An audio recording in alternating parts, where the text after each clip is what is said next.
الحمد لله رب العالمين، والصلاة والسلام على سيد الأنبياء والمرسلين وعلى آله وأصحابه أجمعين ومن تبعهم بإحسان إلى يوم الدين، أما بعد. فعن أبي هريرة رضي الله عنه عن النبي صلى الله عليه وسلم قال: سبعة يظلهم الله في ظله يوم لا ظل إلا ظله: إمام عادل، وشاب نشأ في عبادة الله تعالى، ورجل قلبه معلق في المساجد، ورجلان تحابا في الله اجتمعا عليه وتفرقا عليه، ورجل دعته امرأة ذات منصب وجمال فقال إني أخاف الله، ورجل تصدق بصدقة فأخفاها حتى لا تعلم شماله ما تنفق يمينه، ورجل ذكر الله خاليا ففاضت عيناه، متفق علیہ۔ محترم حضرات، ابھی آپ کے سامنے ایک روایت میں نے پڑھی ہے، جس روایت کے راوی ہیں مشہور صحابی حضرت ابو ہریرہ رضی اللہ تعالی عنہ۔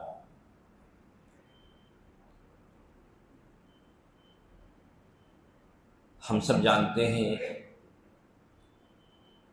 کہ قیامت کا دن میدان محشر میں اولین و آخرین جمع ہوں گے، نفسی نفسی کا عالم ہوگا، ہر انسان پر ایک خوف مسلط ہوگا، ہر انسان اس ٹینشن میں ہوگا کہ پتہ نہیں اس کے ساتھ کیا ہونے والا ہے۔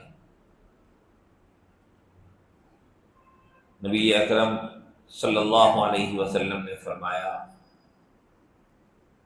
کہ لوگ پسینے میں ڈوبے ہوئے ہوں گے، اور ہر ایک کا پسینہ میں ڈوبا ہوا ہونا اس کے اعمال کے اعتبار سے ہوگا،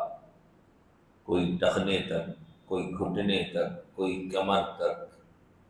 فرمایا کہ اسی میں بہت سے لوگ وہ ہوں گے من یلجمہ العرق الجاما، کہ پسینہ جن کے منہ تک آ رہا ہوگا۔ عجیب بے کلی بے چینی کی گھڑی ہوگی۔ اس نازک وقت میں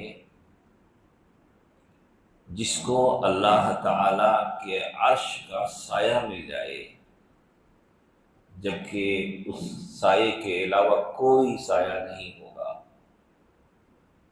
تو وہ کتنے خوش نصیب لوگ ہوں گے کہ عرش کے سائے کے علاوہ جب کوئی سایہ نہیں ہے، نفسی نفسی کا عالم ہے، تو وہ لوگ کتنے خوش نصیب ہوں گے جن کو اس دن عرش رحمان کے سائے میں اللہ جگہ عنایت فرما دے۔ نور کے منبر پہ، جو ایک روایت سے پتہ چلتا ہے ان یمین الرحمن کا لفظ ہے، اس کی کیا کیفیت ہوگی وہ تو اللہ ہی کے علم میں ہے، کہ داہنی جانب نور کے منبر پہ اللہ تعالیٰ ان لوگوں کو ٹھہرائیں گے اور عرش کے سائے میں جگہ دیں گے۔ وہ کتنے خوش نصیب ہوں گے،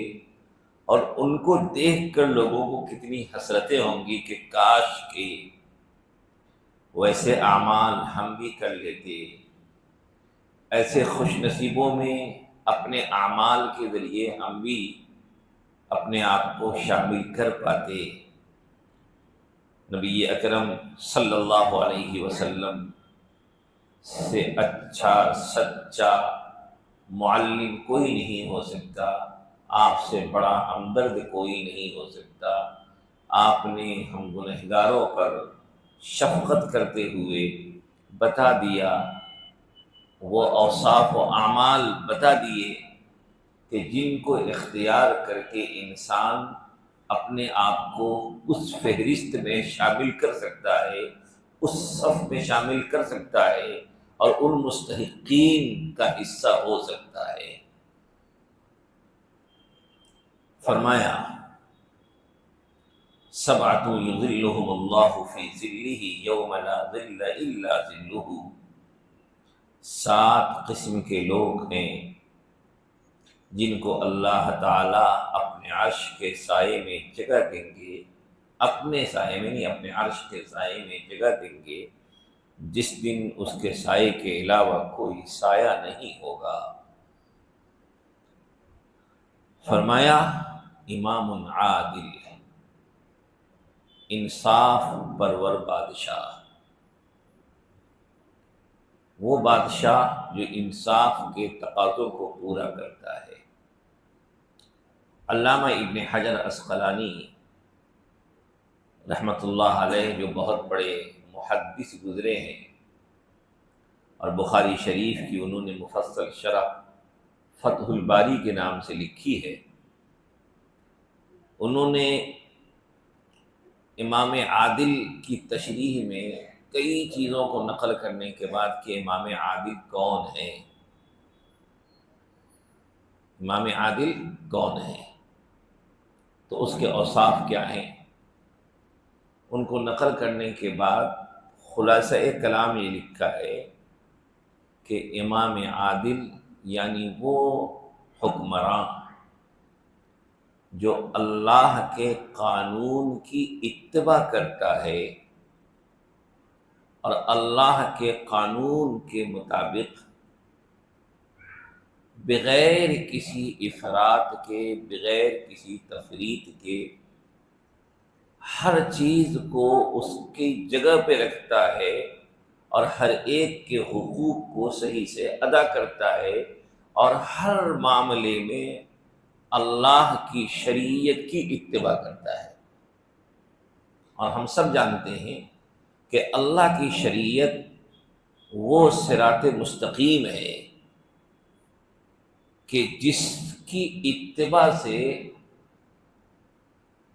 ہر چیز خود بخود صحیح ہو جاتی ہے۔ حکمراں ہو وہ اللہ کی شریعت کی اتباع کر لے، صراط مستقیم پر قائم ہو جائے گا، افراط و تفریط سے خود ہی بچ جائے گا۔ ایک عام انسان ہے، اللہ کی شریعت کی اتباع کر لے، یہ اتباع ہی اسے ہر قسم کی غلطیوں سے بچانے کے لیے کافی ہے۔ تو گویا کہ امام عادل وہ حکمراں جو اپنی حکمرانی میں الہی قوانین کی پیروی کرتا ہے اور اس کی ذمہ داری ہے حقوق کا تحفظ، امن و امان قائم کرنا، اور امن و امان بغیر انصاف کے ممکن نہیں۔ دنیا میں سارے فتنہ و فساد کیوں ہیں؟ اسی لیے کہ حقوق دبائے جاتے ہیں، ظلم و زیادتی ہوتی ہے، اور اسی وجہ سے سارے مسائل پیدا ہوتے ہیں۔ اگر حقوق کی کامل ادائیگی ہو جائے اور انسانوں کے معاملے میں اللہ سے ڈرا جائے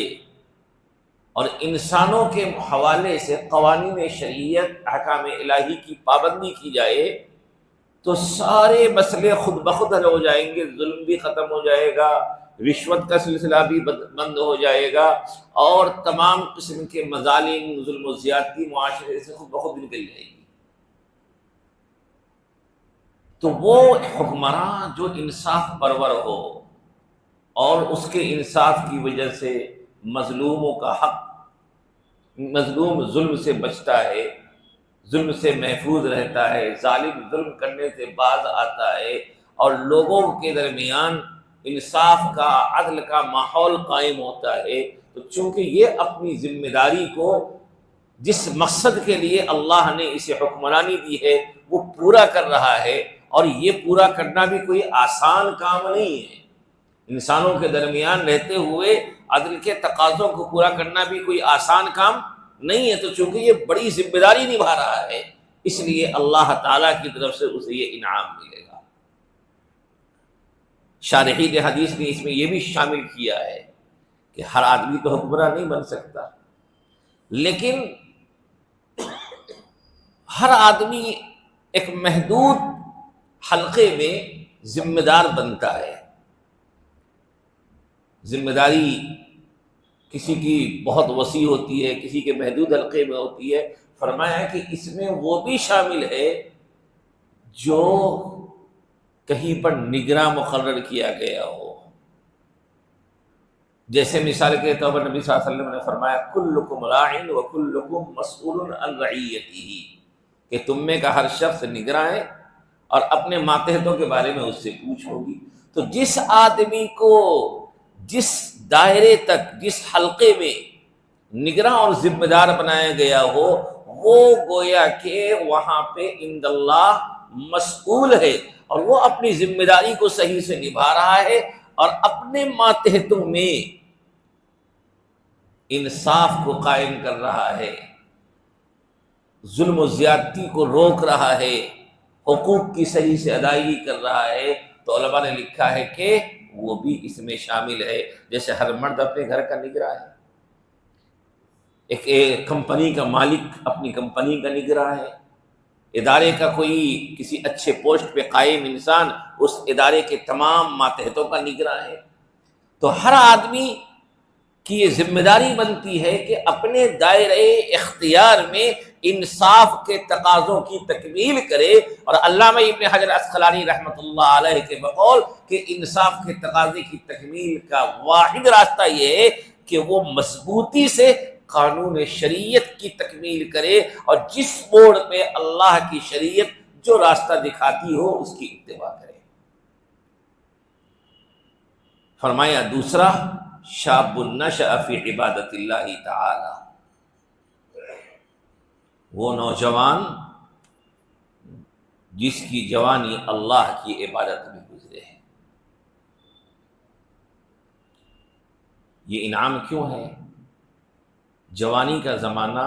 انسانی زندگی کا بہت ہی اہم ترین زمانہ ہے۔ اس میں انسان کے اندر جہاں نیکیوں کے کرنے کی اچھی قوت ہوتی ہے، بڑی سے بڑی نیکیوں کو وہ اچھی طرح زیادہ سے زیادہ انجام دے سکتا ہے کیونکہ طاقت ہے، قوت ہے۔ تو دوسری طرف نفس کا غلبہ بھی اس کے اوپر بہت زیادہ ہوتا ہے، شیطان کا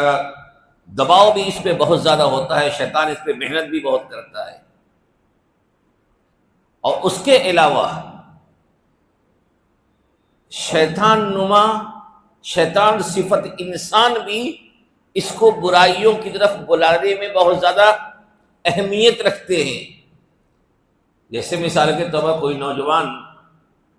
نیکیوں میں زندگی گزارنے لگے تو اس کو طرح طرح کے طعنے ملنے شروع ہو جاتے ہیں، مختلف برائی کی مجلسوں کی طرف اسے بلایا جاتا ہے، تو وہ طعنوں کو بھی اسے جھیلنا پڑتا ہے، مختلف شہوت کے تقاضوں سے مقابلہ بھی کرنا پڑتا ہے اسے، اور مختلف قسم کے احوال کا مقابلہ کرتے ہوئے اسے اپنے آپ کو عبادت کی راہ پر ثابت قدم رکھنا پڑتا ہے۔ کہ جوانی کی عبادت میں انسان کو اپنے آپ کو عبادت کے راستے پہ قائم رکھنے میں، اتباع شریعت کا پابند بنانے میں کئی حالات کا مقابلہ کرنا پڑتا ہے، اپنے نفس سے مقابلہ کرنا پڑتا ہے، اور نفس کا غلبہ بھی اس زمانے میں بہت شدید ہوتا ہے، لوگوں کی طعنوں کا بھی سامنا کرنا پڑتا ہے، طرح طرح کے راستے سے ہٹانے والے دوستوں سے بھی مقابلہ کرنا پڑتا ہے۔ تو گویا کہ اس زمانے میں نیکی کی راہ پر قائم رہنا، عبادت کے راستوں، عبادت کے طریقوں سے جڑا رہنا، یہ عام زمانوں کے مقابلے میں زیادہ دشوار ہوتا ہے۔ ان تمام دشواریوں کا سامنا کرتے ہوئے یہ شخص اللہ کی رضا کے لیے اپنے آپ کو عبادت سے جوڑے ہوا ہے اور اس کی جوانی اللہ کی عبادت میں گزر رہی ہے، تو اللہ اس کی عبادت کو اتنا پسند فرما رہے ہیں کہ اسے ان خوش نصیبوں میں شامل کریں گے جس کو عرش کے سائے میں اللہ تعالی جگہ عطا فرمائیں گے۔ فرمایا وَرَجُلٌ قَلْبُهُ مُعَلَّقٌ فِي الْمَسَاجِدِ، تیسرا انسان جس کا دل مسجدوں میں لٹکا ہوا ہو، مسجدوں سے لگا ہوا ہو، یعنی مسجدیں کیا ہیں؟ اللہ کا گھر ہے، اور مسجدوں سے محبت در حقیقت یہ اللہ سے محبت کی دلیل ہے، کیونکہ یہ اللہ کا گھر ہے، اللہ کی عبادت کی جگہ ہے۔ وَأَنَّ الْمَسَاجِدَ لِلَّهِ، تو اب کسی کا دل مسجدوں سے لگا ہوا ہے، گویا کہ اس کے دل میں اللہ کی محبت ہے اور وہ نماز کا پابند ہے، نماز با جماعت کا اہتمام کرتا ہے، اس لیے فرمایا کہ ایسا شخص جس کا دل مسجدوں سے لگا ہوا ہو، مسجدوں میں اٹکا ہوا ہو، فرمایا کہ اس کو بھی یہ انعام ملے گا کہ اللہ عرش کے سائے میں ایک جگہ دیں گے۔ علماء نے لکھا، علامہ نبوی رحمۃ اللہ علیہ لکھتے ہیں کہ اس فضیلت کو حاصل کرنے کے لیے مسجدوں میں ہی بیٹھا رہنا ضروری نہیں ہے کہ آدمی مسجد سے باہر ہی نہ نکلے، بلکہ مقصد یہ ہے کہ مسجدوں سے اس کا ایسا گہرا ربط ہو کہ وہ پابندی سے جماعت کا اہتمام کرتا ہے،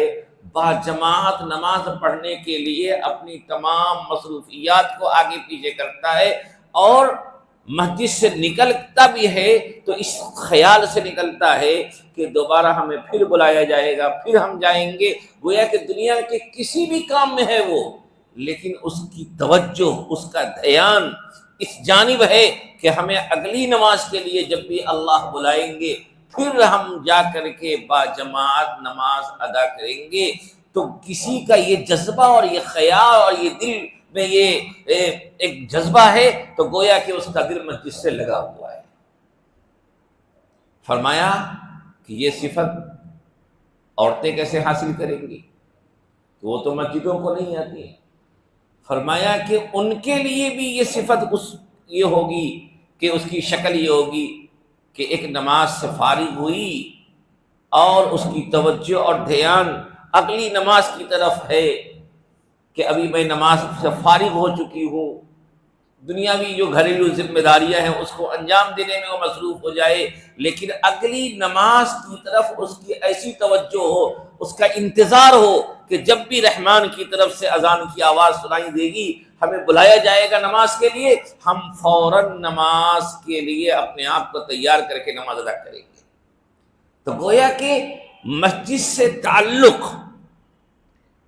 اور مسجد آتے جاتے رہنا اور ایک نماز کے بعد اپنے آپ کو دوسری نماز کے انتظار میں اس طور پہ رکھنا کہ ہم دنیا کے کسی بھی کام میں ہوں لیکن نماز کا خیال دل و دماغ پہ چھایا ہوا ہو کہ جب بھی ہمیں نماز کے لیے بلایا جائے گا ہم نماز کے لیے حاضری لگائیں گے اور اپنی نماز ادا کریں گے۔ فرمایا کہ اس کو یہ انعام ملے گا کہ اللہ اس کو عرش کے سائے میں جگہ عطا فرمائیں گے۔ فرمایا وَرَجُلَانِ تَحَابَّا فِي اللَّهِ، دو وہ لوگ جو آپس میں اللہ کے لیے محبت کرتے ہیں کہ اللہ ہی کی محبت میں جمع بھی ہوتے ہیں اور اللہ ہی کی خاطر دوسرے سے جدا بھی ہوتے ہیں، کہ اللہ ہی کے لیے کسی سے محبت کرنا، وہ محبت دین کی بنیاد پہ ہو، وہ محبت اللہ سے تعلق کی بنیاد پر ہو، اس میں کوئی دنیاوی مفاد محبت میں شامل نہ ہو، جیسے کہ نیک لوگوں سے محبت کرتے ہیں، اولیاء اللہ سے محبت کرتے ہیں کہ ان سے محبت دین کی بنیاد پر ہے، کوئی دنیاوی مفاد کے لیے نہیں ہے۔ اور یاد رکھ لیجئے ہم میں سے ہر آدمی کی تمنا ہے کہ اسے خاتمہ بالخیر نصیب ہو، ہر آدمی کی تمنا ہے کہ اس کی اگلی اخروی زندگی اچھی ہو، لیکن تمنا کے ساتھ اعمال و اسباب بھی اختیار کرنا ہماری ذمہ داری ہے۔ جیسے دنیاوی تمام مسائل میں ہم صرف تمنا پہ اکتفا نہیں کرتے، شوق پہ اکتفا نہیں کرتے، بلکہ اس منزل، اس مقام کو حاصل کرنے کے اسباب و وسائل کو بھی اختیار کرتے ہیں۔ تو جو ہماری یہ تمنا ہے کہ ہمیں اچھی موت ملے، ہمارا خاتمہ بالخیر ہو، اور اس کے بعد کی منزلیں ہماری آسان ہو، ہمیں اعلیٰ سے اعلیٰ منازل اور اللہ کی قربت ملے، اس کے لیے ہمیں اس دنیا میں تدبیریں کرنی ہے، کوششیں کرنی ہے۔ اور نبی صلی اللہ علیہ وسلم کا وہ فرمان ذہن میں رکھیے، کما تحیون تموتون، کہ جیسا تم زندگی گزارو گے، جیسا جیو گے ویسا مرو گے۔ جیسی تمہاری زندگی ہوگی اسی اعتبار سے تمہیں خاتمہ بھی ہوگا، آگے کی منزلیں بھی اسی طرح ہوں گی۔ تو ہم اگر آگے اپنے آپ کو اچھی منزلیں پانا چاہتے ہیں تو اس کے لیے اپنی اس زندگی کو بھی اسی طرح مرتب کرنا ہوگا اور اس کو اسی معیار شریعت پہ اتارنا ہوگا۔ علماء نے لکھا ہے کہ خاتمہ بالخیر کے بہت سے اسباب ہیں، ان اسباب میں ایک سبب اہل اللہ کی صحبت بھی ہے۔ اہل اللہ کی صحبت، ان کے درمیان اٹھنا بیٹھنا، ان کی مجلس میں شریک ہونا، ان سے تعلق رکھنا، کیونکہ یہ تعلق ہمیں دین کی طرف لے کے جاتا ہے۔ اس تعلق کی وجہ سے ہم سے برائیاں نکلتی ہیں، اللہ کی یاد ہمارے اندر پڑتی ہے۔ آپ دیکھیے جب بھی آپ دینی مجلسوں میں ہوتے ہیں اس وقت آپ کی دل کی کیفیت کیا ہوتی ہے؟ اچھے لوگوں کے درمیان آپ ہوتے ہیں، آپ کا جذبہ کیسا رہتا ہے؟ تو اہل اللہ کی صحبت یہ انسان کو اللہ سے قریب کرنے والی چیز ہے،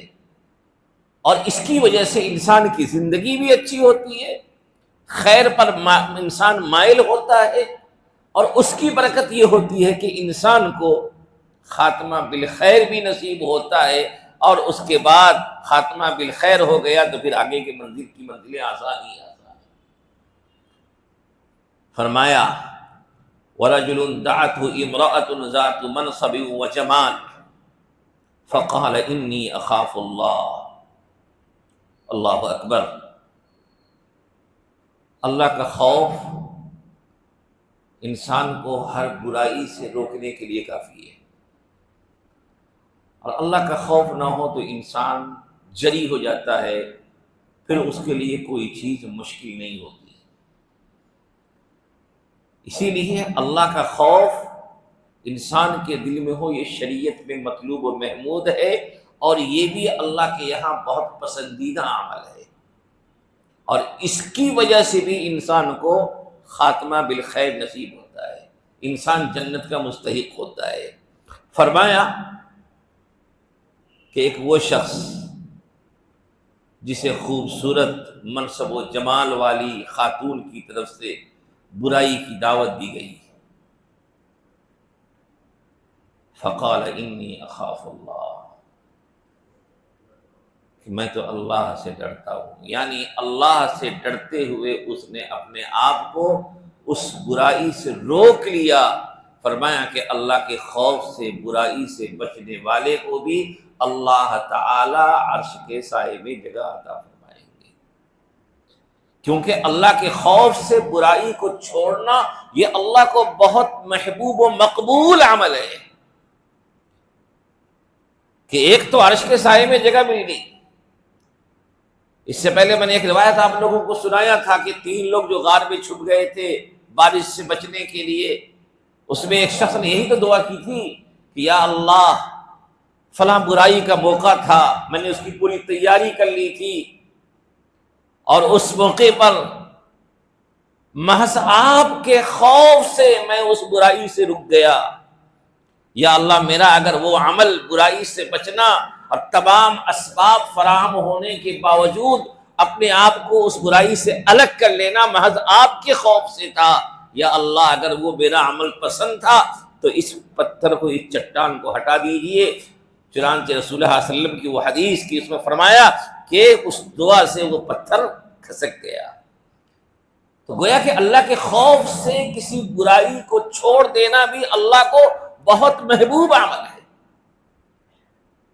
اور انسان اس کے ذریعے اللہ کا محبوب بنتا ہے، جنت کا مستحق ہوتا ہے۔ حضرت امام شافعی رحمۃ اللہ علیہ کا زمانہ ہے، اس زمانے کے ایک حاکم تھے، ایک مرتبہ اپنے گھر میں بہت اچھے موڈ میں تھے، اپنی اہلیہ سے دل لگی کی باتیں کر رہے تھے۔ انسان جب اچھے موڈ میں ہو لیکن اس کی اچھی باتوں کا جواب کوئی غلط انداز میں دے تو پھر وہ بات، اچھی بات، محبت کی بات نفرت میں تبدیل ہو جاتی ہے، اچھا ماحول خراب ہو جاتا ہے۔ یہ اچھے موڈ میں تھے، اپنی اہلیہ سے کچھ مزاح کر رہے تھے، اہلیہ کسی وجہ سے ناراض تھی، تو ان کی اچھی باتوں کا جواب انہوں نے بہت نامناسب انداز میں دیا، اور ان کی زبان سے نکل گیا حکمراں کو کہ جاؤ جہنمی، تم میرے پاس سے ہٹو، جہنمی کہہ دیا۔ اس کے جواب میں ان کی زبان سے نکل گیا کہ اگر میں جہنمی ہوں تو تجھے 3 طلاق۔ اب تو پریشان، بیوی پریشان کہ بھئی میں نے ایسا کیوں کہا انہیں، حکمراں شوہر بھی پریشان کہ بھئی کاش کہ میں اس کے اس جملے کو برداشت کر لیتا، گوارا کر لیتا۔ اب اگلے دن مختلف لوگوں سے مسائل پوچھے گئے کہ بھئی حکمراں صاحب نے اپنی بیوی کو ایسا کہہ دیا ہے کہ اگر میں جہنمی ہوں تو تجھے 3 طلاق۔ اگر طلاق رجعی وغیرہ کی بات بھی ہوتی تو گوارا کی جا سکتی تھی، اس کی اصلاح کی جا سکتی تھی، یہاں تو 3 کا مسئلہ آ گیا تھا۔ مختلف لوگوں نے الگ الگ جوابات دیے، سب کا خلاصہ یہی تھا کہ اب یہ رشتہ قائم نہیں ہے۔ یہ بات پورے شہر میں پھیل گئی، چونکہ حکمراں کا، حاکم کا معاملہ تھا۔ یہ بات امام شافعی رحمۃ اللہ علیہ تک بھی پہنچی۔ امام شافعی رحمۃ اللہ علیہ نے کہا کہ میں آپ سے تنہائی میں کچھ باتیں کرنا چاہتا ہوں۔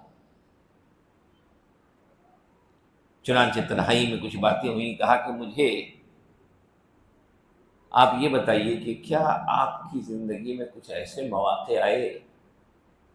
کہ جس موقع پہ آپ نے محض اللہ کے خوف سے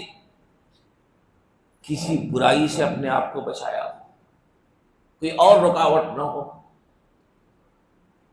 اس نے غور و فکر کرنے کے بعد جواب دیا کہ ایک موقع کا واقعہ ہے کہ میں حاکم وقت بھی ہوں، میرے گھر کی ایک کنیز تھی، خادمہ تھی، اس کے ساتھ کچھ واقعات بتاتے ہوئے اس نے کہا کہ برائی سے روکنے والی کوئی چیز نہیں تھی، تنہائی بھی تھی، سب کچھ تھا، لیکن میں نے محض اللہ کے خوف سے اپنے آپ کو اس وقت برائی سے بچا لیا کہ میں یہ برائی کر تو لوں گا لیکن اللہ کو کیا منہ دکھاؤں گا۔ اس واقعے کو بیان کرتے ہی امام شافعی رحمۃ اللہ علیہ نے فرمایا کہ جاؤ، تمہاری بیوی پر طلاق نہیں پڑی۔ اب اتنا اہم فیصلہ، لوگوں میں چیمی گوئیاں شروع ہو گئی کہ یہ کون ہوتے ہیں جنت کی ضمانت دینے والے؟ گویا کہ یہ حاکم کو جنتیوں کے فہرست میں لا کے کھڑا کر رہے ہیں، یہ کون ہوتے ہیں؟ اور طرح طرح کے مسائل شروع ہو گئے۔ حضرت امام شافعی رحمۃ اللہ علیہ نے فرمایا کہ یہ فتویٰ میرا نہیں ہے، یہ فتویٰ تو میں نے قرآن کریم کی آیات کی روشنی میں دیا ہے، اور یہ حکم میں نے قرآن کریم کی آیات سے یہ حکم میں نے نکالا ہے۔ کیا؟ اللہ کا ارشاد ہے وَأَمَّا مَنْ خَافَ مَقَامَ رَبِّهِ وَنَهَى النَّفْسَ عَنِ الْهَوَىٰ فَإِنَّ الْجَنَّةَ هِيَ الْمَأْوَىٰ۔ کہ وہ شخص جو اپنے رب کے سامنے کھڑے ہونے سے ڈرتا ہے اور اپنے آپ کو خواہشات سے روکتا ہے، وَنَهَى النَّفْسَ عَنِ الْهَوَىٰ، نفس کو خواہشات نفسانی سے روکتا ہے، فَإِنَّ الْجَنَّةَ هِيَ الْمَأْوَىٰ، تو اس کا ٹھکانہ تو جنت ہی ہے۔ گویا کہ جو اپنے نفس پر کنٹرول کر لے اور رب کے خوف سے کسی برائی سے باز آ جائے، برائی کا موقع میسر ہونے کے باوجود وہ اللہ کے خوف سے اس برائی سے اپنے آپ کو دور کر لے، تو قرآن کریم کی آیت کہتی ہے فَإِنَّ الْجَنَّةَ هِيَ الْمَأْوَىٰ، کہ جنت اس کا ٹھکانہ ہے۔ فرمایا کہ اسی آیت کی روشنی میں نے کہا کہ چونکہ جنت اس کا ٹھکانہ قرآن کریم میں کہا گیا ہے، تو جو جنتی ہو وہ جہنمی نہیں ہو سکتا، اس لیے اس کی بیوی پر 3 طلاق واقع نہیں ہے۔ یہ ہے ہمارے علماء کی ذہانت و فطانت کہ جہاں عام لوگ اس کو کسی دوسرے مفہوم سے پڑھتے ہیں، وہیں سے علماء مسائل نکال لیتے ہیں۔ اسی لیے ہمیں اتباع شریعت میں علماء کی رہبری کی بھی ضرورت ہے۔ فرمایا کہ جو اللہ کے خوف سے کسی برائی سے رک جائے، اس کو عرش کے سائے میں اللہ جگہ عطا فرما ہے۔ یہ بہت بڑی بات ہے، اور یاد رکھیے انسان کے اندر یہ مزاج جب بن جاتا ہے تو یہ اللہ کے خوف کا انسان میں آ جانا ہی انسان کی بے شمار پریشانیوں کا حل ہے، کیونکہ جب انسان اللہ کا خوف کرنے والا بن جاتا ہے تو وہ ہر قسم کی برائی سے پاک ہو جاتا ہے۔ جب برائی سے پاک ہوتا ہے تو شریعت کو مضبوطی سے تھامنے والا بن جاتا ہے۔ فرمایا رجل تصدق بصدقہ فاخفاها حتى لا تعلم شماله ما تنفق يمينه۔ ہم سب جانتے ہیں کہ صدقہ عظیم عبادتوں میں سے ہے۔ صدقہ اللہ کو بہت پسند ہے، بہت سی اس کی فضیلتیں بیان کی گئی ہیں۔ جیسا کہ میں نے کہا کہ صالحین کی صحبت انسان کو اچھی موت تک لے جاتی ہے، حسن خاتمے کا سبب ہے۔ اللہ سے ڈرنا یہ حسن خاتمے کے اسباب میں سے ایک سبب ہے۔ ایسے ہی صدقے کا بھی تذکرہ آ گیا تو بتا دوں، حدیث کہتی ہے کہ صدقہ انسان کو بری موت سے بچاتا ہے، بلاؤں سے اس کی حفاظت ہوتی ہے، آنے والی بلائیں ٹل جاتی ہیں، مختلف مسائل پیچیدگیاں اس کی وجہ سے دور ہو جاتی ہیں، اور پھر اچھی موت بھی انسان کو نصیب ہوتی ہے۔ لیکن یہ صدقہ اس طرح ہو جو اللہ کو محبوب ہے، جس طرح اللہ صدقہ دینے کے لیے کہہ رہے۔ فرمایا کیسا؟ کہ ایسا صدقہ کرے کہ اسے اتنا مخفی رکھے کہ دائیں ہاتھ سے جو خرچ کر رہا ہے وہ بائیں ہاتھ کو معلوم نہ ہو۔ ان تبدوا الصدقات فنعما ہی وان تخفوها وتؤتوها الفقراء فهو خیر لکم۔ صدقہ جہاں تک مخفی ہو اتنا ہی اچھا ہے۔ شیطان کیا چاہتا ہے کہ انسان صدقہ کر لے تو کسی طریقے سے اس نیکی کو ضائع کرا دے۔ انسان اپنے صدقے کو خود ہی ضائع کرتا ہے۔ تذکرہ کر کے مختلف موقع آئے گا تو میں نے مسجد میں فلاں دیا تھا، مدرسے کو میں نے فلاں دیا تھا، فلاں صاحب کو میں نے فلاں تعاون کیا تھا۔ سچی بات یہ ہے کہ آپ نے صدقہ دے کر کے، کسی مسجد کا تعاون کر کے، کسی مدرسے کی مدد کر کے، کسی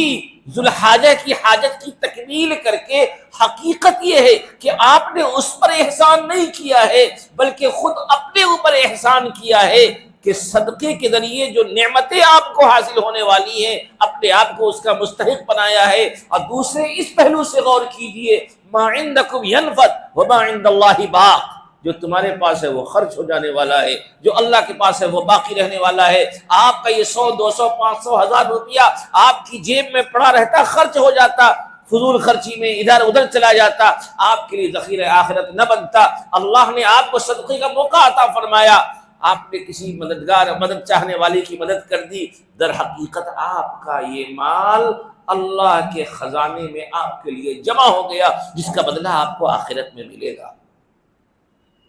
گویا کہ آپ نے اپنے صدقہ کر کے اپنے مال کو ایک محفوظ اکاؤنٹ میں منتقل کر لیا۔ لوگ سمجھتے ہیں ہم نے فلاں کا احسان کیا، اسی لیے کبھی بھی اپنے صدقے کا تذکرہ نہیں کرنا چاہیے، اپنے صدقے کا کسی پر دباؤ کا ذریعہ نہیں بنانا چاہیے، اپنے صدقے کو کسی دنیاوی مفاد کا ذریعہ نہیں بنانا چاہیے، ورنہ یہ وہ چیزیں ہیں کہ اس کے ذریعے صدقہ ضائع ہو جاتا ہے۔ اسی لیے فرمایا نیکی کسی کے ساتھ آپ نے کیا اس کو بھول جائیے۔ ایسا تو ہم لوگوں کو بارہا دیکھنے کو ملتا ہے، لوگ مسجدوں میں چند دنوں خرچ کر لیں گے، پھر جہاں کوئی موقع آئے گا تو وہاں پہ اپنے آپ کو دینے والوں میں دکھانے میں پیچھے نہیں ہٹیں گے۔ کسی معاشرے کے کسی غریب کا آپ نے تعاون کر دیا تو اس پر اپنا کوئی دباؤ اس تعاون کی وجہ سے مت بنائیے، ورنہ آپ کی یہ نیکی ضائع ہو جائے گی۔ اپنی نیکی کا تذکرہ نہ کیجیے ورنہ آپ کی نیکی ضائع ہو جائے گی۔ صدقہ کیا آپ نے اپنے لیے اچھا کیا ہے کر کے بھول جائیے۔ فرمایا کہ ایسا صدقہ کرتا ہے کہ اس کو مخفی رکھتا ہے کہ اس کے بائیں ہاتھ کو پتہ نہیں چلتا کہ داہنے ہاتھ نے کیا خرچ کیا۔ گویا کہ اخفاء کی اعلیٰ ترین مثال دی آپ صلی اللہ علیہ وسلم نے۔ اسی سے یہ بات بھی معلوم ہوئی کہ کسی کو کوئی چیز دینی چاہیے تو داہنے ہاتھ سے دینی چاہیے، داہنے ہاتھ کا استعمال خیر کے کاموں کے لیے کرنا چاہیے۔ نبی اکرم صلی اللہ علیہ وسلم ہر چیز میں یحب التیامن، ہر چیز میں داہنے کو آپ پسند فرمایا کرتے تھے۔ فرمایا وَرَجُلٌ ذَكَرَ اللَّهَ خَالِيًا فَفَاضَتْ عَيْنَاهُ، کہ ایک وہ شخص کہ گویا کہ ان تمام لوگوں کو 6 لوگ ہو گئے، فرمایا امام عادل، اللہ کی عبادت پہ جوانی گزارنے والا، مسجدوں سے جڑ کے رہنے والا، اللہ کی رضا کے لیے ایک دوسرے سے محبت کرنے والا، اور برائی کی دعوت کے باوجود اللہ کے خوف سے برائی کو چھوڑ دینے والا، چھپ کر کے مخفی طریقے پہ صدقہ کرنے والا اور اپنے صدقے کو چھپانے والا، کتنے 6 ہو گئے؟ فرمایا 7واں رجل ذکر اللہ خالیا ففاضت عیناہ،